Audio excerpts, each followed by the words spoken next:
हूं अंजना ओम कश्यप। हल्ला बोल आज बेटियों के लिए, चाहे वो उत्तर प्रदेश का हाथरस हो या राजस्थान का बारा, एक के बाद एक होते हुए बलात्कार। एक बड़ा सवाल इस देश के सामने, लेकिन बड़ी खबर के साथ हम बुलेटिन की शुरुआत कर रहे हैं, क्योंकि हाथरस मामले में डीएम पर संगीन आरोप लग रहे हैं। एक वीडियो वायरल हो रहा है जिसमें डीएम परिवार पर दबाव बनाते हुए सुनाई दे रहे हैं, दिखाई दे रहे हैं। आरोप है कि डीएम ने परिवार से कहा कि ये मीडिया तो यहां से चला जाएगा। पीड़ित परिवार से बोले हाथरस के डीएम, इस वीडियो के अनुसार मीडिया के लोग यहां से चले जाएंगे, आपके साथ हम ही लोग रहेंगे। परिवार का यह आरोप है कि डीएम की तरफ से दबाव बनाया जा रहा है, मीडिया के लोग चले जाएंगे, ये बताते हुए समझाते हुए डीएम साहब हाथरस के दिख रहे हैं इस वीडियो में। आइए आपको सुना देते हैं, ये वीडियो सुनाइए जरा। आप अपनी विश्वसनीयता खत्म मत करिए। तो मीडिया वाले मैं आपको बता दूं, आज अभी आधे चले गए, कल सुबह तक आधे और निकल जाएंगे, 2-4 बजेंगे कल रात को, तो हम ही आपके साथ खड़े हैं। ठीक है? अब आपकी इच्छा, आपको बार बार बयान बदलना नहीं बदलना है, अभी हम भी बदल जाए कि नहीं। आप अपनी विश्वसनीयता खत्म मत करिए। तो मीडिया वाले मैं आपको बता दूं, आज अभी आधे चले गए, कल सुबह तक आधे और निकल जाएंगे, 2-4 बजेंगे कल रात को, तो हम ही आपके साथ खड़े हैं। ठीक है? अब आपकी इच्छा, आपको बार बार बयान बदलना नहीं बदलना है, अभी हम भी बदल जाए कि नहीं। डीएम साहब को आपने सुना, परिवार को समझा रहे हैं कि ये मीडिया वाले 2-4 आज जा रहे हैं, 2-4 कल चले जाएंगे, आपको हमारे ही साथ रहना है, या आपको तय करना है कि आपको बयान बदलना है नहीं बदलना है, हम भी बदल जाएंगे। तमाम ऐसी बातें, और ये बहुत संगीन इल्जाम है। अगर बलात्कार जैसे गंभीर मामले में डीएम परिवार पर दबाव बना रहे हैं, हाथरस डीएम पर पीड़ित परिवार का ये संगीन आरोप, जिसमें ये सीधा कहते हुए वो सुनाई दे रहे हैं, पीड़ित परिवार ने धमकी देने का आरोप लगाया है, मामले को रफा दफा करने का दिया जा रहा है दबाव, ये परिवार का आरोप है। सुनिए क्या कह रहे हैं परिवार वाले। कि यहाँ पे बोल रहे हैं कि तुम्हारी लड़की अगर कोरोना से मर जाती तो मुआवजा मिल जाता। ये सब धमकियाँ मिल रही हैं, पापा को धमकाया जा रहा है। ये बोल रहे हैं कि केस मतलब रफा दफा हो जाएगा, अगर सब केस रफा दफा हो जाएगा, ये सब वीडियो दिखा देंगे। मम्मी की उल्टी सीधी वीडियो बना रखी है, जो उस टाइम में वो हालात ऐसे थे, जो मन में आ रहा वो सब लोग बोले जा रहे, यही सब करके अब ये लोग हमें यहाँ रहने नहीं देंगे। ये डीएम बहुत ज्यादा ही चालबाजी कर रहे हैं, हम लोगों के साथ में इतना प्रेशर डाल रहे हैं जबरदस्ती कि हम लोगों ने तुम्हारे इतने लोग, तुम्हारी बात का कोई भरोसा नहीं है, तुम जबरदस्ती ये बयान बदल रहे हो, तुम पे कौन भरोसा। पापा पे बुलवा रहे, बयान बदलने से तुम्हारी कोई वो रहेगी, हम लोग दूसरी जगह चले जाएंगे। ये परिवार का आरोप है, परिवार का सीधा आरोप है कि हमें यहाँ रहने नहीं देंगे, हम पर बहुत दबाव बना रहे हैं, डर फैला रहे हैं। एक बार फिर से सुनिए, ये आरोप बहुत संगीन है। अगर डीएम वाकई इस वीडियो के आधार पर दबाव बनाते हुए परिवार पर दिख रहे हैं, सुनिए क्या कह रहे हैं। तो मीडिया वाले मैं आपको बता दूं, आज अभी आप अपनी विश्वसनीयता खत्म मत करिए। तो मीडिया वाले मैं आपको बता दूं, आज अभी आधे चले गए, कल सुबह तक आधे और निकल जाएंगे, 2-4 बजेंगे कल रात को, तो हम ही आपके साथ खड़े हैं। ठीक है? अब आपकी इच्छा, आपको बार बार बयान बदलना नहीं बदलना है, अभी हम भी बदल जाए कि नहीं। हम ही आपके साथ रहेंगे, ये मीडिया वाले चले जाएंगे, आपको तय करना है कि बार बार आपको बयान बदलना है या नहीं बदलना है।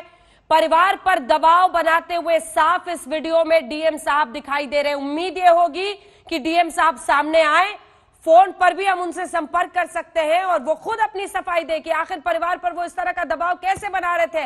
हाथरस के इतने गंभीर कांड में, जहां एक लड़की की 19 साल की बच्ची की मौत हो जाती है, उसमें ऐसा आखिर डीएम कैसे कर सकते हैं। लेकिन इससे पहले उस राजनीति की 2 तस्वीर आपको दिखाते हैं। हम आपको सुनाएंगे पीड़िता का बयान भी, जी हां, जिसे डाइंग डिक्लेरेशन माना जा सकता है पूरे मामले में, और वो राजनीति भी जो राहुल और प्रियंका आज करते हुए दिखाई दे रहे थे। 2 तस्वीरें देखिए। क्या हुआ? किसने मारा है आपको? हाँ? किसने? और अच्छा, किस बात को लेकर? कोई बात नहीं, अपने घर से ले गए थे। फिर अब मैं ले रही थी तो वो अंदर ले गया मुझे और गला दबा दिया। मेरी जबरदस्ती करने की कोशिश की, मैंने मना करी, सोच से गला दबा दिया। तो ये राहुल गांधी की तस्वीर जो आपने देखी है, ये पूरा इस रिपोर्ट में जरा देखिए। आज सियासी रूप से कैसे एक रेप के मामले पर पूरे देश में बवाल मचा हुआ है। सब अपने अपनी बात करने में, छाटने में लगे हुए हैं कि ये तो तुम्हारी सत्ता वाला रेप है, ये हमारी सत्ता वाला रेप है। सवाल यही है कि इसी वजह से तो ये सूरत नहीं बदलती है। ये राहुल गांधी की तस्वीर देखिए, आज वो प्रोटेस्ट करने के लिए निकले थे। सवालों के घेरे में यूपी सरकार है कि आखिर विपक्ष को वहां जाने क्यों नहीं दिया जा रहा है। लेकिन क्या ये सिर्फ एक सियासी ड्रामे का हिस्सा है? कोई संवेदना प्रकट करने के लिए क्या इतनी बड़ी भीड़ लेकर निकलता है कार्यकर्ताओं का? देखिए ये रिपोर्ट, फिर चर्चा की शुरुआत।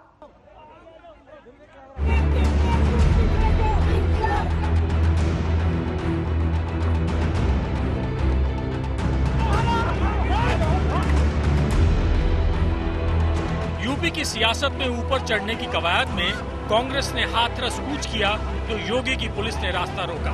धक्का मुक्की हुई तो राहुल गांधी नीचे गिर पड़े। हाथरस की बेटी को इंसाफ दो।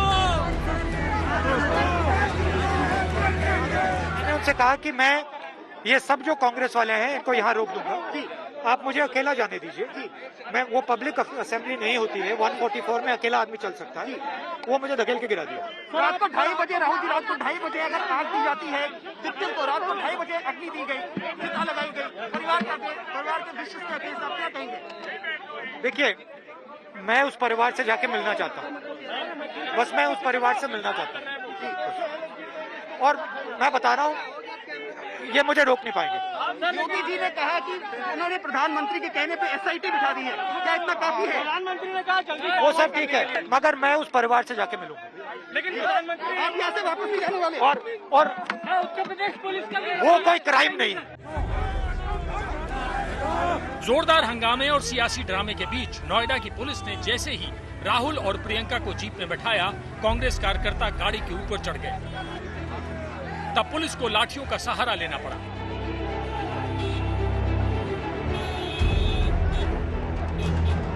हिंदू धर्म के रखवाले हैं और आपने ये स्थिति बना दी कि एक पिता अपनी बेटी की चिता नहीं जला पाए।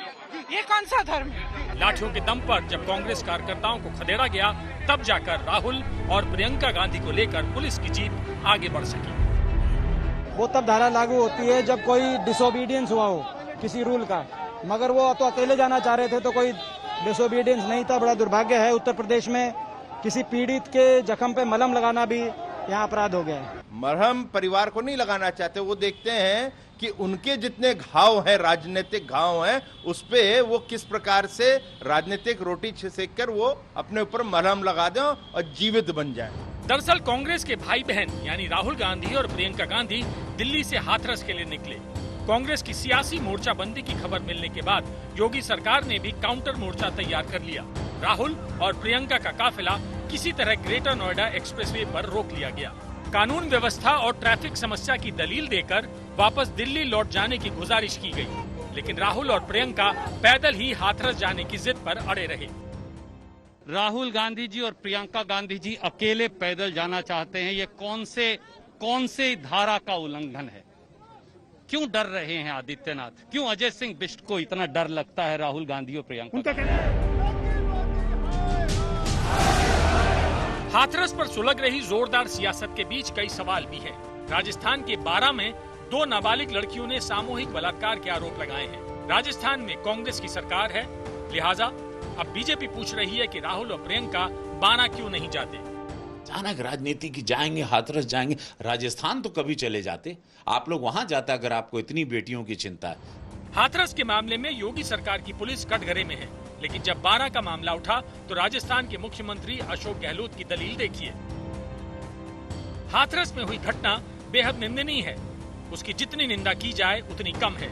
लेकिन दुर्भाग्य से राजस्थान के बारां में हुई घटना को हाथरस की घटना से तुलना की जा रही है। जबकि बारां में महिलाओं ने स्वयं मजिस्ट्रेट के समक्ष 164 के बयान में अपने साथ ज्यादती नहीं होने एवं स्वयं की मर्जी से लड़कों के साथ घूमने जाने की बात कही। बालिकाओं का मेडिकल भी करवाया गया एवं अनुसंधान में सामने आया कि लड़के भी नाबालिग हैं। जांच आगे भी जारी रहेगी।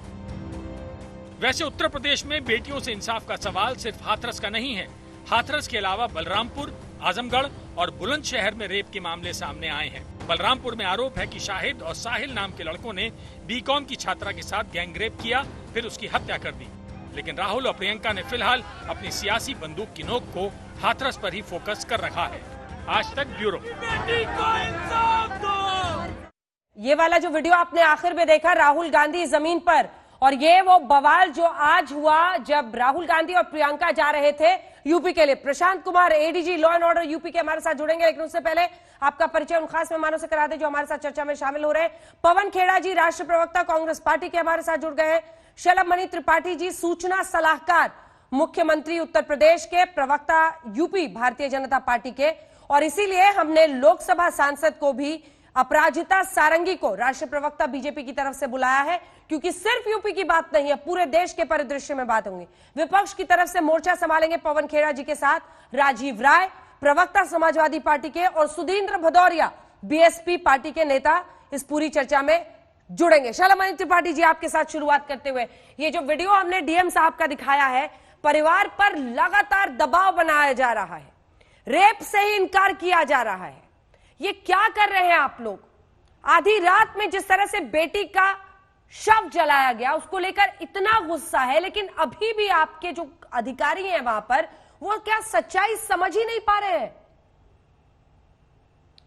अंजना जी, आपने बहुत ही संवेदनशील मुद्दे पे बहुत ही गंभीर सवाल पूछे हैं और मुझे लगता है कि थोड़ा वक्त आप मुझे देंगी।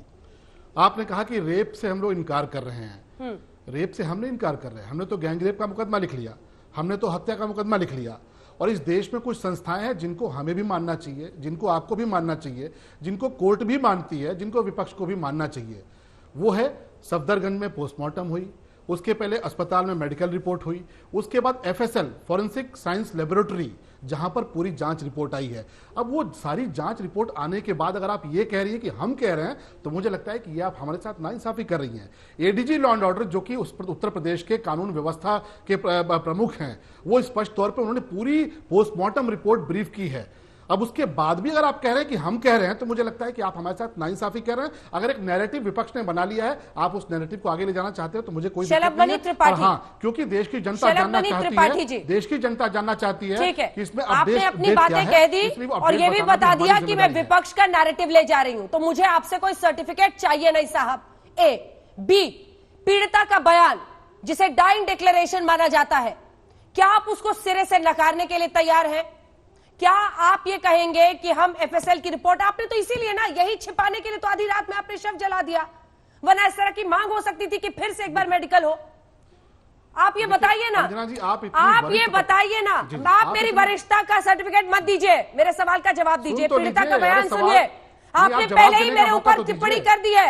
आप कह रहे हैं विपक्ष का नैरेटिव, मैंने कोई टिप्पणी नहीं, विपक्ष का नैरेटिव बोलने की आप क्यों बोलिएगा ऐसी बात मेरे बारे में? आप क्या चाहती हैं? क्यों ऐसी बात क्या चाहती है कि अंजना ओम कश्यप, अरे अंजना ओम कश्यप जो बात है वो चार्जशीट लगा दें क्या? एफएसएल को नकार दें? मैं आपसे सवाल पूछ रही हूं, सवाल का जवाब दीजिए। एफएसएल की रिपोर्ट नकार दें, सर्टिफिकेट अपनी अंजना जेब ओम में कश्यप जो रखिए। एंकरिंग में बोलते हैं मिस्टर शलभ मणि त्रिपाठी, क्या? मिस्टर शलभ मणि त्रिपाठी, आपकी बात को चार्जशीट में लगा दें क्या? सवाल पूछे तो हम विपक्ष के एजेंट बन जाएंगे। आपने नहीं, आपके चैनल पे चला, जीप काटी गई, क्या आपने खंडन किया? अपनी जेब में रखिए और पीड़िता का बयान सुनिए। क्या कमर तोड़ी गई, इसका खंडन किया? आप छोड़ी गई, इसका खंडन किया? पीड़िता का बयान सुनिए। आप क्या चाहते हैं कि आप जो बोल दीजिए उसको हम चार्जशीट लगा दें, हम एफएसएल को नकार दें, हम क्या पोस्टमार्टम रिपोर्ट को नकार दें? आप चाहते हैं कि पोस्टमार्टम रिपोर्ट के बारे में आपको न बताएं, हम एफएसएल के बारे में न बताएं? ये देश न जाने कि एफएसएल की रिपोर्ट क्या है, ये देश नहीं जाने कि पोस्टमार्टम की रिपोर्ट क्या है। अंजना ओम कश्यप जो बोलना चाहे वही शलभ मणि त्रिपाठी उसको डिट्टो करें। अगर ऐसा है तो आप बोलते रहिए, सवाल का जवाब दीजिए। एफएसएल की रिपोर्ट अगर आप नहीं चाहती, अगर आप नहीं चाहती कि एफएसएल की रिपोर्ट सामने जाए, शलभ मणि त्रिपाठी, नहीं मेरी आवाज मत दबाइएगा, आवाज जा रही है, पीड़िता का बयान सुनिए, पीड़िता का बयान सुनिए। क्या हुआ? किसने मारा है आपको? हाँ? किसने? और अच्छा, किस बात को लेकर? कोई बात नहीं, अपने घर से ले गए थे। फिर अब मैं ले रही थी तो वो खड़े अंदर ले गया मुझे और गला दबा दिया। मेरी रिश्ता जबरदस्ती करने की कोशिश की, मैंने मना करी, सोच के गला दबा दिया। अब बताइए, क्या रेप की धाराएं हटा देगी आपकी पुलिस, मिस्टर शलभमणि त्रिपाठी? नहीं, आपने सुना क्या कहा पीड़िता ने? क्या आपने सुना? जबरदस्ती करने की कोशिश की, संदीप ने हमारा गला दबा दिया। सुन तो लीजिए, अरे सुन तो लीजिए, हम क्यों हटा देंगे? इन्वेस्टिगेटिंग एजेंसी का काम है। लेकिन अगर आप ये चाहती है कि एफएसएल की रिपोर्ट देश की जनता न जाने, मैं तो आपसे पूछ रही हूं, अगर आप चाहती है कि मेडिकल रिपोर्ट जनता के सामने न जाए, अगर आप चाहती है कि पोस्टमार्टम रिपोर्ट जनता के सामने न जाए, अंजना ओम कश्यप जो बोल रही हैं हम वही बोलते रहे। शलभमणि त्रिपाठी सिर्फ आप बोल रहे हैं, लगातार बोल रहे हैं। एडीजी लॉ एंड ऑर्डर थोड़ी ने बताया। विनम्रता रखिए, थोड़ी विनम्रता रखिए, जिस तरह की भाषा आप बोल रहे हैं, थोड़ी से अपने तेवर को और विनम्रता रखिए। Postmortem ADG law and order ने जो कहा, आपको क्यों नहीं बता रही? एडीजी लॉ एंड ऑर्डर ने जो कहा, रेप की इन्वेस्टिगेटिंग एजेंसी का काम है, ये हमारा काम नहीं है, ये इन्वेस्टिगेटिंग एजेंसी का काम है। लेकिन मेरा आपसे विनम्रता से अनुरोध है कि एडीजी लॉ एंड ऑर्डर जिम्मेदार अधिकारी है, प्रदेश का दूसरा अधिकारी होता है नंबर 2 का। आप उसके बयान को क्यों नहीं बता रहे कि एफएसएल रिपोर्ट में उन्होंने क्या कहा? और सफदरगंज में पोस्टमार्टम हुआ, उत्तर प्रदेश में नहीं हुआ, सफदरगंज में हुआ। सफदरगंज की रिपोर्ट क्या कहती है, इस पर हम जाते नहीं, इन्वेस्टिगेटिंग एजेंसी को अपना काम है। लेकिन आपने जो कहा ना कि बयान की बात है, डीएम ऐसा बोल रहे हैं। एक और वीडियो आज आया है, प्रियंका वाड्रा जी ने ट्वीट किया है, कुछ और लोगों ने ट्वीट किया है। अंजना जी, मैं आपसे कहूंगा उसको भी दिखाइए कि कैसे उसमें पीड़ित परिवार को बार बार पीछे से बताया जा रहा है कि ये बोल दो, ऐसे बोल दो, ये कहो, और वो बकायदे आवाज सुनाई दे रही है। मैं तो आज तक से उम्मीद करूंगा वो वीडियो आपको दिखाना चाहिए। तो ये कौन लोग हैं जो इस पूरी घटना में, बहुत दुखद घटना में, इस तरह की ओछी राजनीति कर रहे हैं? कोई कहता है जीप काट ली गई, जबकि आप इस वीडियो में देखिए, पुलिस की रिपोर्ट में देखिए, मेडिकल रिपोर्ट में देखिए, पोस्टमार्टम रिपोर्ट में देखिए, कहीं जीप नहीं काटी गई। आखिर क्यों जातीय दंगा कराना चाहते हैं? क्यों चाहते हैं कि उत्तर प्रदेश में दंगे की आग में भड़के? और इसकी जो करा रहे हैं, जिन्होंने अफवाह फैलाई, आज तो पुलिस ने कहा है कि हम केस दर्ज करेंगे, जिन्होंने अफवाह फैलाई है, पोस्टमार्टम रिपोर्ट आ चुकी है। ठीक है, एक आखिरी सवाल जिसके बाद में कांग्रेस आप देखिए ना, यही तो दुखद है, यही तो दुखद है कि जिम्मेदार लोगों ने वेरीफाइड अकाउंट लेके, जो बहुत जिम्मेदार लोग हैं, जिनको देश की जनता देखती है, बच्ची की जान अफवाहों से चली गई। मिस्टर त्रिपाठी, बच्ची की जान क्या अफवाहों से चली गई? आपकी पुलिस बताएगी, और डीएम को ये दबाव बनाने की जरूरत क्यों पड़ रही है? बच्ची की जान जाना बहुत दुखद है, कोई दबाव नहीं बना रहा। और दबाव तो वो बना रहा जिसने वीडियो में प्रियंका वाड्रा ने ट्वीट किया है, और बहुत सारे यहाँ के लोगों ने, प्रमुख लोगों ने ट्वीट किया है, जिनको देश की जनता टेलीविजन पर देखती है, अखबारों में पढ़ती है। उस वीडियो को देखिए, मैं तो अनुरोध करूंगा आप दिखाइए। कैसे बोल दो, मैं उम्मीद करूं कि एक ढंग की बात आप करेंगे। मैं आपसे पूछ रही हूं, मैं तो कि आपकी पुलिस फिर बताएगी ना, अगर रेप नहीं हुआ तो किस वजह से एक बच्ची पर इस तरह से 4 आरोपी आपने पकड़े हैं? नाम देने पर आपके हाथरस पुलिस ने, मिस्टर शलभमणि त्रिपाठी, आपके हाथरस पुलिस थकती नहीं है। एक क्रिएटिव उन्होंने बनाया हुआ है जिसको हर ट्वीट पर वो डालते रहते हैं। उसमें वो खुद कह रहे हैं कि पीड़िता के बयान के आधार पर सामूहिक दुष्कर्म का मामला दर्ज कर लिया गया है, 4 दोषियों को पकड़ लिया गया है। ये आपकी पुलिस बता रही है साहब। तो फिर बयान भी लड़की का है, आपकी एफएसएल की रिपोर्ट भी है। मैं जवाब दूं आपको? तीसरी तरफ नहीं, सवाल पूरा नहीं हुआ है। तीसरी तरफ अब सवाल ये उठता है कि आप लोग जो ये बार बार कह रहे हैं कि उसने कह दिया, रंजिश से हो रहा था, तो आपकी पुलिस ही बताएगी ना कि क्यों किया है। आखिर आप बताएंगे ना कि 4 लोगों को पकड़ा है तो क्यों पकड़ा है? ये चारों लोग वैश्य की तरह एक लड़की पर क्यों टूट पड़े 19 साल की, जिसकी वजह से उसकी अब मौत हो गई है? ये मौत अफवाह से नहीं हुई है। बिल्कुल बिल्कुल बिल्कुल अंजना जी, आपने बहुत अच्छा सवाल पूछा। उत्तर प्रदेश की पुलिस सर्टिफिकेट अशोक गहलोत जी की तरह नहीं है। पीड़िता अगर जो एप्लीकेशन देगी हम वो रजिस्टर करेंगे। अशोक गहलोत ने आज 14 साल की मासूम बच्चियों और 15 साल की मासूम बच्चियों के लिए क्या ट्वीट किया आपने देखा? बलात्कारियों के साथ मुख्यमंत्री खड़े हो गए और उन्होंने कहा कि नहीं, ये बच्ची अपनी मर्जी से गई थी और बलात्कारियों के कोई दोष नहीं है। उत्तर प्रदेश में ऐसा नहीं होता। एप्लीकेशन जो देगी महिला की तरफ से नहीं। 12 पे सवाल करूंगी तो वो हाथरस पे जवाब देंगे। संवेदनहीन बयान है। आप हाथरस पे पूछने पर 12 पर जवाब देंगे। उत्तर प्रदेश में जो एप्लीकेशन आएगी, उत्तर प्रदेश में जो एप्लीकेशन आएगी हम रजिस्टर करेंगे, उसके आधार पर कार्रवाई करेंगे। और अगर आप कहते हैं कि पुलिस क्यों नहीं बता रही है, तो अभी 1 घंटे पहले प्रशांत कुमार ने पूरा प्रेस कॉन्फ्रेंस की है। आप नहीं दिखा रहे हैं, आप नहीं दिखाना चाहते, नहीं बताना चाहते, तो इसमें हमारी गलती नहीं है, प्रशांत कुमार की गलती नहीं है। हाँ, घटना क्यों हुई है, मर्डर क्यों क्यों हुआ है, उस मर्डर को लेकर अगर आप चाहते हैं कि 24 घंटे में इन्वेस्टिगेशन रिपोर्ट दे दे तो 90 दिन के अंदर चार्जशीट दाखिल होती है, क्योंकि बहुत सारे तथ्य इकट्ठे किए जाते हैं। लेकिन इतना जरूर मैं आपसे निवेदन करूंगा कि एक बार आज जो हुआ है उत्तर प्रदेश में, उत्तर प्रदेश की जनता ने देखा है, 2 दिन में 18 घटनाएं हुई राजस्थान में। मैं उम्मीद करूंगा कि अंजना ओम कश्यप की हेडलाइन में यह भी होगा कि 2 दिन में 18 बलात्कार की घटनाएं हुई है और अशोक गहलोत ने निहायत संवेदनहीन बयान दिया है का केस बनाया था और पीड़िता ने झूठ बोला। ये अब आप लोगों ने बता दिया, समझा दिया, साबित भी कर दिया, साबित भी कर दिया।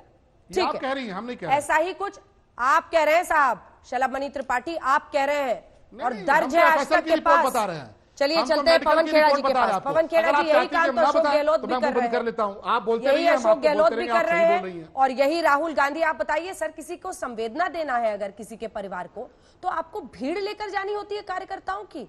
ये कौन स्वीकारेगा पवन खेड़ा जी? क्या ये पॉलिटिकल स्टंट नहीं था?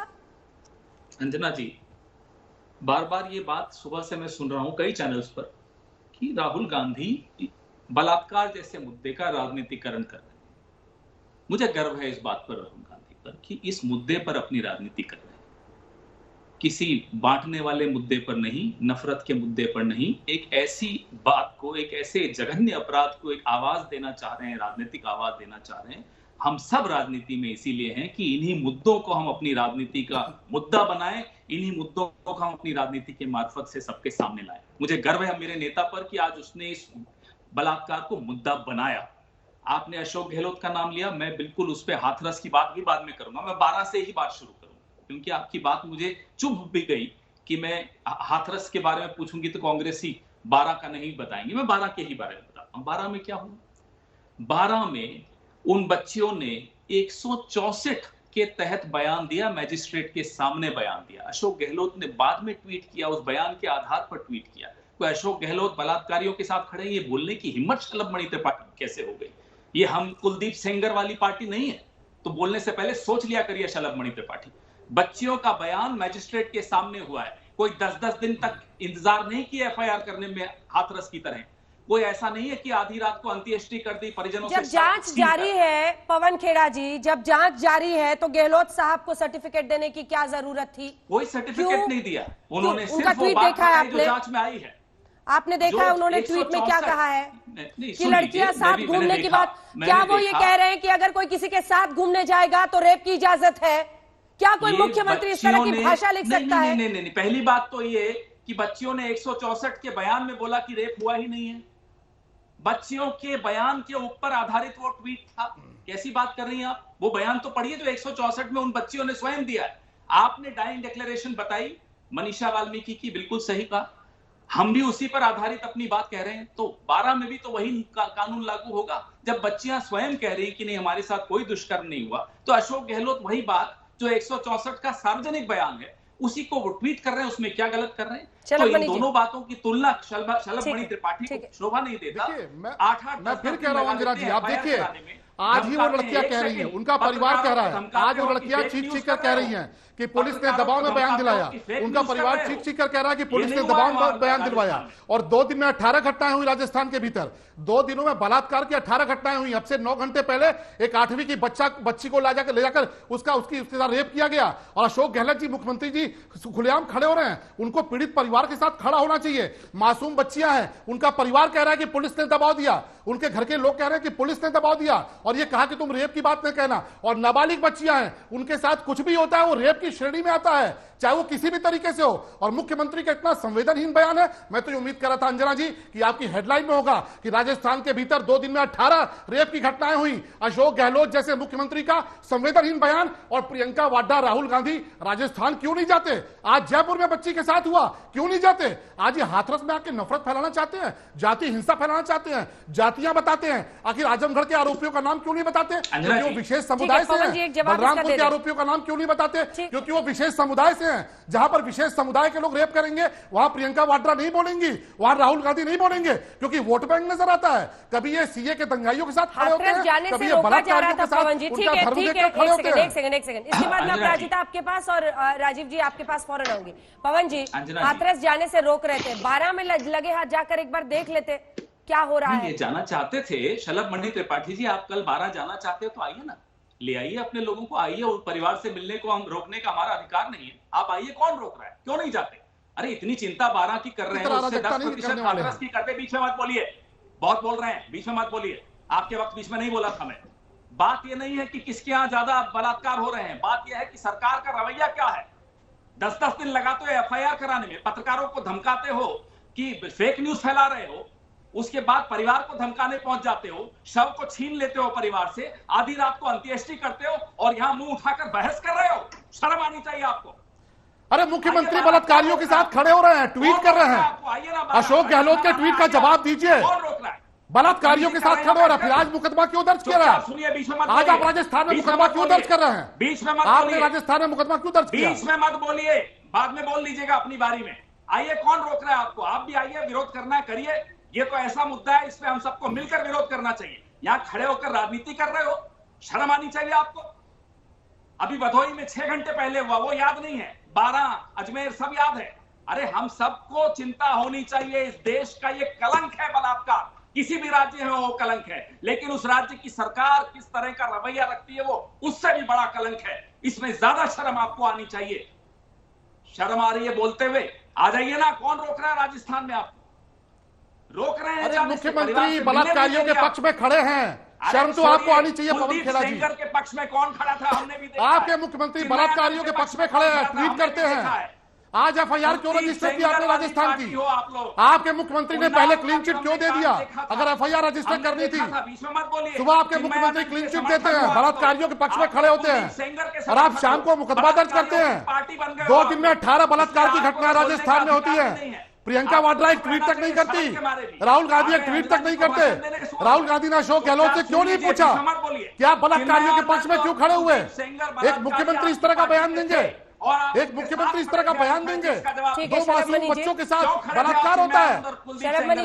एक बार 2 बच्चों के साथ बलात्कार होता है, अशोक गहलोत उनके पक्ष में खड़े बात होते हैं। पूरे देश की है, तो बीजेपी के कार्यकर्ता भी जाकर विरोध कर सकते हैं। वो यही कह रहे हैं कि आप भी जाइए और वहां विरोध कीजिए 12 में। अंजना जी, हमें भी सुने, हम 2 भी बैठे हैं यहाँ पर, हमें भी सुने। थोड़ी धैर्य चाहिए और थोड़ी विनम्रता चाहिए। अभी बहुत ही दुखद परिस्थिति है, हम सब बहुत मर्माहत हैं। जो सरकार के अंदर बैठे हैं वो मर्माहत हैं, और जो सरकार के बाहर है वो भी मर्माहत हैं। और इस परिस्थिति में जो एक राजनीतिकरण जो किया जा रहा है, मुझे लगता है ये अपरिपक्वता है। मैं अनुरोध करूंगी आप सबको कि एक बार राहुल गांधी जी जो गिरे हैं जमीन पर, वो फुटेज देखा जाए। आप देखेंगे, मैंने उससे 5 बार देखा है। लगता है अचानक, कहीं से किसी भी तरह का दबाव नहीं है, कहीं से किसी भी तरह का वॉर नहीं है, अचानक वो गिर पड़े जमीन पर। मुझे ये समझ में नहीं आता है कि जो व्यक्ति, आप फिर से एक बार देखें, बहुत हास्यास्पद है, देख लीजिए। मैंने इसे 5 बार देखा है। लगता है कि किसी ने इन पर वार किया और ये गिर पड़े, लगता है किसी ने इन्हें धकेला, ये खुद गिर पड़े, क्योंकि ये चाहते हैं कि नेशनल मीडिया में आए और सारे रीजनल चैनल्स में भी इनका चेहरा दिखाया जाए और सहानुभूति ग्रहण करना चाहते हैं। देखिए, अभी की स्थिति में, कुछ दिन पहले हमारा संसद था, 10 दिन संसद चला। राहुल गांधी जी लोकसभा में मौजूद नहीं थे, संसद के अधिवेशन में सेशन में उन्होंने भाग नहीं लिया। और अभी अचानक जब हाथरस का कांड हुआ तो आ पड़े, और उसके बाद करीबन 140 किलोमीटर दूर हाथरस से उनकी गाड़ी रोक दी गई, तो वो चल पड़े। उन्हें जाना था, क्योंकि उन्हें इस पूरे मुद्दे का राजनीतिकरण करना था, वोट की राजनीति करनी थी। ये सुनने में खराब लगेगा जो हमारे बंधु बैठे हैं, लेकिन मैं ये कहना चाहती हूँ। दूसरा, आज 2 घटनाओं के बारे में चर्चा होनी चाहिए, सिर्फ एक घटना की चर्चा न की जाए तो बेहतर है।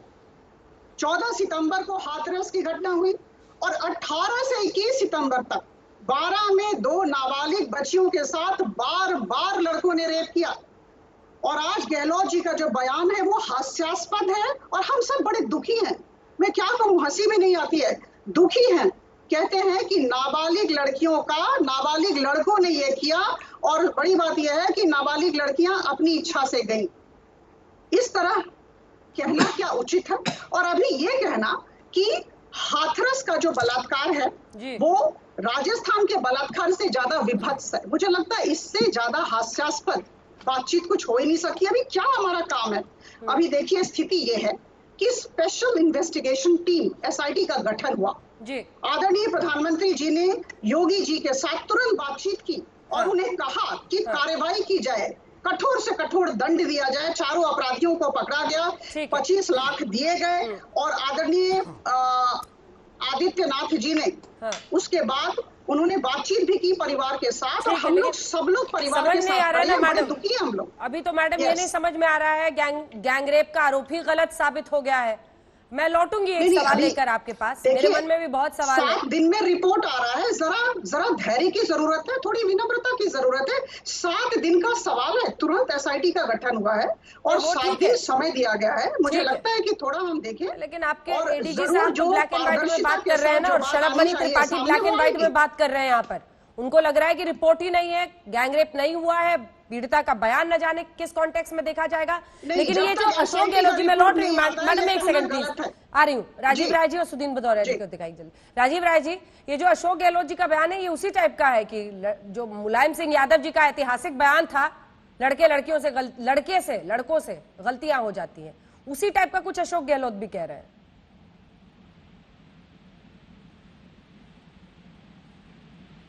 आवाज नहीं आ रही उनकी।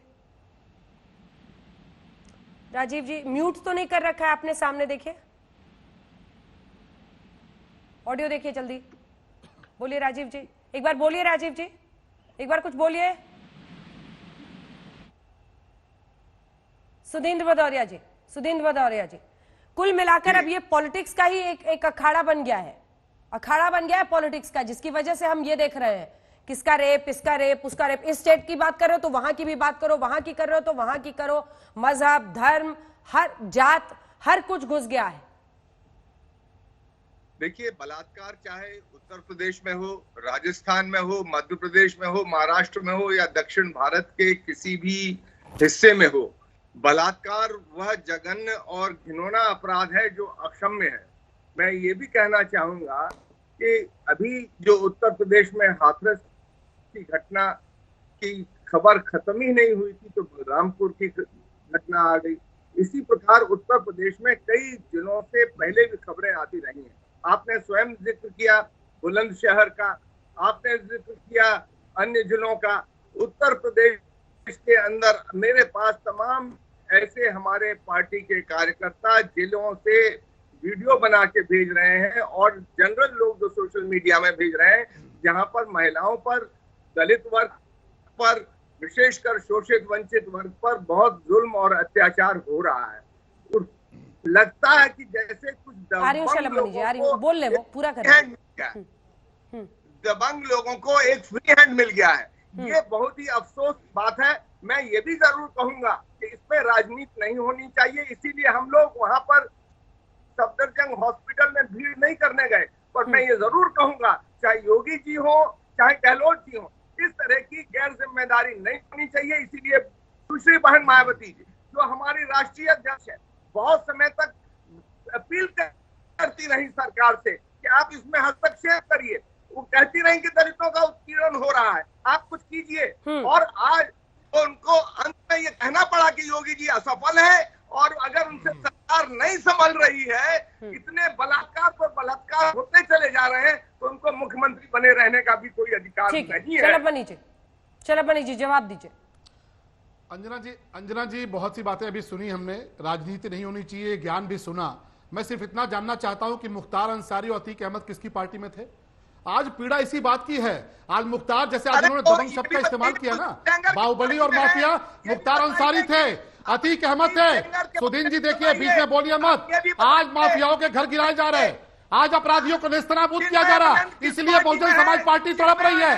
मुख्तार अंसारी को पैसा लेकर टिकट देते थे ये लोग, अतीक अहमद को पैसा लेकर टिकट देते थे, उनको विधायक और सांसद बनाते थे। आज योगी जी की सरकार मुख्तार और अतीक के किले ढहा रही है, उनके अवैध कब्जे ढहा रही है। तो सुधींद्र भदौरिया को भी तकलीफ होती है, मायावती जी को भी तकलीफ होती है, समाजवादी पार्टी को भी तकलीफ होती है। ये टिकट बेचने वाले लोग हैं जिन्होंने मुख्तार और अतीक जैसे माफियाओं को पहुंचा दिया बड़े बड़े सदनों में। आज मुख्तार अतीक का किला ढाया जा रहा है, जिन्होंने दलितों पर कब्जे किए। मुख्तार अतीक ने सबसे ज्यादा दलितों पर अत्याचार किया और बहुजन समाज पार्टी या सपा कभी नहीं है। आज मुख्तार अतीक का किला ढाया जा रहा है, इसलिए मायावती जी को तकलीफ है। किसको टिकट दिया? मुख्तार अंसारी को टिकट किसने दिया? अतीक अहमद को टिकट किसने दिया? दलितों पर अत्याचार मुख्तार अतीक ने किया। आज योगी जी उनका किला ढहा रहे हैं, तो आज तकलीफ हो रही है आपको। ठीक है शलभ जी, एक सेकंड रुकिए, जल्दी चलते हैं अन्य लोगों के पास भी। राजीव राय जी, उसके बाद में पवन खेड़ा जी आ रही हूँ। राजीव राय जी, ये जो अशोक गहलोत जी ने बयान दिया है जिसमें वो कह रहे हैं कि लड़कियां अपनी मर्जी से ही लड़कों के साथ गई थी, उसी टाइप का लग रहा है जैसा मुलायम सिंह यादव जी ने एक बार पर कहा था कि लड़कों से गलती हो जाती है। अंजना जी जो बात बोली है आपने बहुत बहस हो चुकी है। मैं आपके चैनल पर आने से पहले किसी और चैनल पर था, एक छोटे भाई ने, छोटे साथी ने 4 लाइन लिख कर दिया जो मेरे दिल की पीड़ा को भी व्यक्त करता है। हाथरस के बाद बलरामपुर, बलरामपुर के बाद कहीं और, सिर्फ जगह बदलेगी, अत्याचार नहीं, पहचान बदलेगी, हैवान नहीं, मुआवजा दिया जाएगा, इंसाफ नहीं, जीते जी सुरक्षा सम्मान नहीं, अब सड़ चुका है यहाँ हैवान दस्ते हैं इंसान नहीं। देखिए कितनी बहादुरी के साथ आपके चैनल पर बात हो रही है कि मेरे यहाँ तो सिर्फ 17 ही बलात्कार हुए, तुम्हारे यहाँ तो 18 हो गए। तुम्हारे यहाँ का बलात्कार मेरे यहाँ के बलात्कार से ज्यादा बुरा था। अब इससे बड़ी बेशर्मी की बात क्या हो सकती है? इससे बड़ी, मैं तो राजनीति में आने से पहले एक शिक्षक हूँ और आज भी मैं पढ़ाता हूँ। मुझे शर्मिंदगी महसूस हो रही है कि इस तरह के बहस में मुझे बनना पड़े कि हमारे यहाँ 17 ही हुए। सूचना सलाहकार है, सूचना सलाहकार है, सूचना सूचना सलाहकार ने, आप जैसे सूचना सलाहकार ने योगी जी को बलात्कार के रामराज की सूचना देती है। बीच में नहीं बोला, खामोश रहिए, बीच में नहीं बोला। गलती हो जाती है राजीव जी, किसने बोला था? शिक्षक है आप तो मास्टर साहब हैं, आप तो मास्टर साहब हैं, बता दीजिए ना। लड़के हैं, लड़कों से गलती हो जाती है। और गायत्री प्रजापति को लेकर कौन घूमा था? रेप के आरोपी गायत्री प्रजापति को लेकर कौन घूमा था? अरे मास्टर साहब बता दीजिए ना, मास्टर साहब बता दीजिए। लड़के हैं, लड़कों से गलती हो जाती है, किसने बोला? अरे लड़के हैं, लड़कों से गलती हो जाती है, किसने बोला? प्रदेश और देश की जनता ने देखा था। गायत्री प्रजापति जैसे रेप के आरोपी को लेकर कौन घूमा? गायत्री प्रजापति को कौन लेकर साथ घूमा? क्यों ने मुकदमा लिखा था गायत्री प्रजापति के खिलाफ? आज तक कोर्ट से जमानत नहीं हो पाई है। हाथरस की बात कर रही है, हाथरस के बाद आजमगढ़ हुआ, बलरामपुर हुआ, बथुआ हुआ। नहीं, लड़के हैं, लड़कों से गलती हो जाती है, तो बता दीजिए किसने बोला था? योगी बोलते हो, योगी बोलते हो, धिक्कार है ऐसे योगी पर। अरे लड़के हैं, लड़कों से गलती हो जाती है, व्हाट्सएप कौन बोला था? प्रदेश सुनना चाहता है व्हाट्सएप आपसे। अरे दिल पर हाथ रखकर बोलिए, दिल पर हाथ रख के बोल दीजिए राजीव जी। करिए आप लोग मुलायम सिंह, लड़के हैं, लड़कों से गलती हो जाती है, किसने बोला था ये तो बता दीजिए। देश की जनता आपसे सुनना चाहती है। ऐसा योगी गायत्री प्रजापति को लेकर कौन घूमा था, ये भी देश में यही है। जैसे दुर्भाग्य इस देश में यही है कि हमेशा इस तरह का संगीन मुद्दा भी आपसी आरोप प्रत्यारोप में उलझ कर रह जाता है। सूरत नहीं बदलती है। जिस देश में 95 लड़कियों की रोज इस तरह से बलात्कार की घटना होती है। शिव खेड़ा साहब, जो राहुल गांधी जी की तस्वीर थी वो वीडियो दिखाई है, चूंकि उस पर अपराजिता जी ने बहुत संगीन इल्जाम लगाया है कि बिना धक्का के ही वो गिर गए। तो मुझे लगता है कि आपको शिव खेड़ा जी उस पर, पवन खेड़ा जी माफ कीजिएगा, I am so sorry Pawan ji, I am so sorry Pawan ji, no problem. उस तस्वीर पर एक बार सफाई देने का आपको मौका मिलना चाहिए। वो वीडियो दिखाइए जरा फुल स्क्रीन, बताइए। वो कई लोग अब बीजेपी की तरफ से यही कह रहे हैं कि बिना धक्का के कैसे गिर गए राहुल गांधी।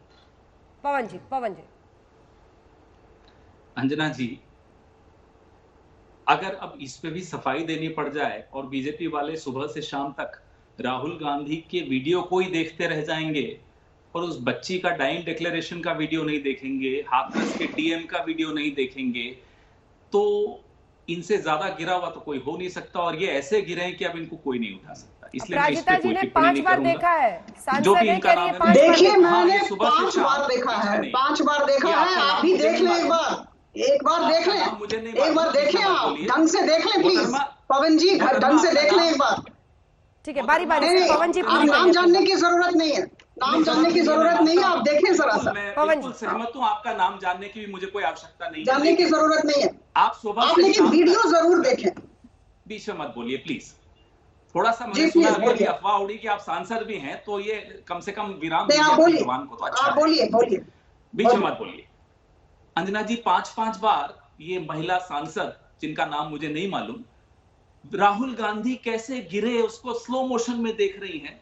ये इस देश की रूलिंग पार्टी के सांसदों का हाल है, ये आपके सामने है। मेरे को कुछ बोलने की भी जरूरत नहीं पड़ी। ये महिला सांसद हैं जिनको चिंतित होना चाहिए, मुझे नहीं मालूम किस राज्य से हैं, इनको चिंतित होना चाहिए कि इस देश में महिलाओं की स्थिति क्या है, लेकिन नहीं, इनकी चिंता क्या है कि राहुल गांधी खुद गिरे या उन्हें गिराया गया।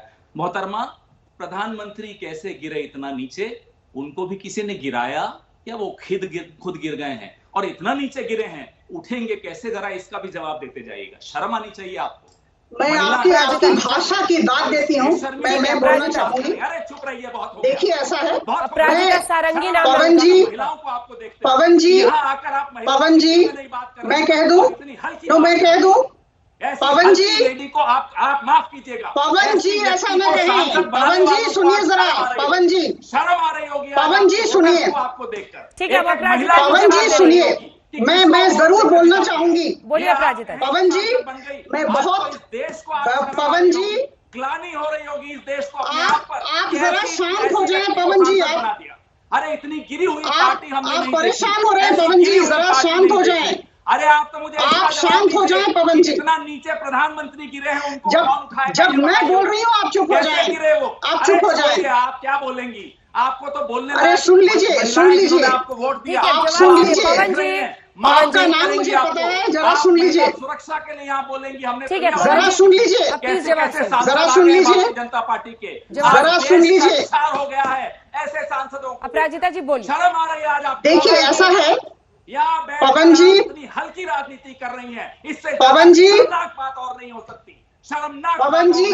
अपराजिता जी बोलिए। आप शांत हो जाएं। लानत है ऐसी पार्टी पर, और लानत आप शांत हो जाएं। शलभ जी रुक जाइए। आप शांत हो जाइए, मैं बोलना चाहूंगी। हल्की राजनीति पवन जी इस तरीके से बदतमीजी से बात कर रहे हैं एक महिला से, आपका नाम मुझे पता आपने है। सबकी आवाज क्यों दबा रखी है? पवन खेड़ा को क्यों इस तरह से अराजकता करने का इनका आप नेता जरा सुनिए, अराजकता आप करते जरा हैं शांत हो जाएं। और ये आप इतना स्टूडियो में न अराजकता भड़किए, कर रहे हैं। बातचीत सुने जरा। पवन खेड़ा के ठीक है, नेता बोलना चाहूंगी। बाहर सड़क पर अराजकता कर रहे हैं। अपराजिता जी की आवाज चाहिए। अपराजिता जी की सिर्फ जवाब आवाज दीजिए। अपराजिता जी जवाब। अंजना जी, अंजना जी जरा मुझे बोलने दें। बोलिए। पवन जी का नाम मैं जानती हूँ, और मैं पवन जी को बता दूं कि मेरा नाम लगातार आपकी स्क्रीन आवाज पर आ हमने रहा है। धीमी मैं कर दी है अपराजिता सर। सारंगी रुक हूँ। जाइए, जवाब सुनिए। ऐसा है कि मैं महिला हूँ, मैं बोलना चाहूंगी। इस तरह के इल्जाम वो न लगाएं, अच्छी बात नहीं है। विनम्रता के साथ हम सब बातचीत करें तो अच्छा है, बेहतर है जी। मैं महिला हूँ और मैं बहुत उद्विग्न हूँ, मैं बहुत परेशान हूँ। अंजना जी भी महिला है, हम सब परेशान है, केवल महिला ही नहीं, पुरुष भी परेशान है, उद्विग्न है। और मर्यादा रक्षा महिलाओं की और नारी सुरक्षा हम सब का सबसे बड़ा एजेंडा है। मैं कहूंगी, एक लाइन कहूंगी, क्या करेंगे देखकर ये चमचमाते हाईवे, बेटियां बेफिक्र घूमे, एक गली ऐसी बता। हम सब चाहते हैं कि हमारे देश में हमारी जो बहनें हैं वो मर्यादा के साथ रहें, सुरक्षित रहें। और देखिए अभी जो ये घटना हुई, इस घटना में हम सिर्फ यही कह रहे हैं कि किसी भी तरह का राजनीतिकरण न हो, आरोप प्रत्यारोप न करा जाए। हम उस परिवार के साथ खड़े हैं और खड़े रहेंगे। और सरकार की जहां तक बात है और योगी जी की जहां तक बात है, जिस तरह प्रॉम्प्टली काम करना चाहिए सारा काम किया गया। और एसआईटी का रिपोर्ट आने दीजिए, 7 दिन में एसआईटी का रिपोर्ट आ जाएगा। और मुझे लगता है कि सरकार पर भरोसा होना चाहिए, योगी जी की सरकार पर भरोसा होना चाहिए, केंद्र सरकार पर भरोसा होना चाहिए। पारदर्शिता के साथ रिपोर्ट पेश करा जाएगा और जो भी इसमें अभियुक्त हैं उन्हें पकड़ा जाएगा। अंजना जी, तो पवन जी जल्दी आपसे मुलाकात होगी, लेकिन इस तरह की बातचीत न करें तो बेहतर है। ठीक है अंजना जी, नहीं, मुझे आपसे मुलाकात करने का कोई शौक नहीं है। भगवान बचाए उस नहीं, बिल्कुल नहीं। आप शांत हो जाए, शांत हो जाए। ये सुनकर वो परिवार, आप शांत हो जाए। परिवार से आपने उनकी बेटी की लाश, आप शांत हो जाए। उस परिवार, आप शांत हो जाए। आप उस परिवार के साथ ना खड़ी हो तो परिवार सुरक्षित रहेगा। आप जैसे लोगों की वजह से आज वो परिवार असुरक्षित है। उनसे उनकी बेटी की लाश छीन ली और कहती है हम परिवार के साथ खड़े हैं। आप जैसे नेताओं की वजह से वो आज परिवार असुरक्षित है। आप तो बचाइए, उस परिवार से दूर हो जाइए तो ज्यादा सुरक्षित होगा वो परिवार। और ना ही आपसे हमें मुलाकात करने का कोई शौक है, ना आपका नाम जानने का कोई शौक है। आप जैसे नेताओं ये लानत चलिए ठीक है, ठीक है। इस देश के नाम पर आप कलंक हैं, आप जैसे सांसद। देखिए आप लगातार आरोप लगा रहे हैं वन साइड, ये ठीक नहीं है ना पवन जी। पवन जी मुझे उनको जवाब देना पड़ेगा, वक्त की कमी है। अपराजिता सारंगी जी, अपराजिता जी जल्दी से 2 लाइन में जवाब दीजिए, ब्रेक पर जाना है मुझे। अपराजिता जी जल्दी से अपराजिता। बहुत परेशान है पवन जी, बहुत परेशान है क्योंकि मैंने सही बात कह दी, कड़वा सच कहा है कि राहुल जी गिरे नहीं है, खुद गिर गए हैं, उन्हें गिराया नहीं गया, वो खुद गिर गए हैं। बस एक छोटी सी बात से ये भड़क गए, और शांत हो जाएं और अपना ब्लड प्रेशर चेक करा लें, तबीयत खराब है आपकी। शरद मणि जी फिर करेंगे किसी दिन चर्चा, वक्त की बहुत कमी है, वरना मैं जरूर आप लोगों से टिप्पणी लेती। अपराजिता सारंगी ने अपना पक्ष रख दिया है, उन्होंने जवाब दे दिया है। पवन खेड़ा जी, राजीव राय जी, सुधीन जी, बहुत बहुत धन्यवाद। लेकिन याद रखिएगा, निर्भया के बाद भी हर रोज इस देश में 95 लड़कियों का बलात्कार होता है, 95। और ये भी याद रखिए कि लगभग पिछले 7 सालों में 2,42,000 लड़कियों का बलात्कार हुआ है। इस देश में जीते हैं हम और आप। नहीं बदलती है सूरत, घटना की जगह जरूर बदल जाती है, बस तस्वीर नहीं बदलती है। कौन कौन जिम्मेदार है, किस किस के गले पर हाथ रखिएगा, ये आपको तय करना है। देखते रहिए आज तक।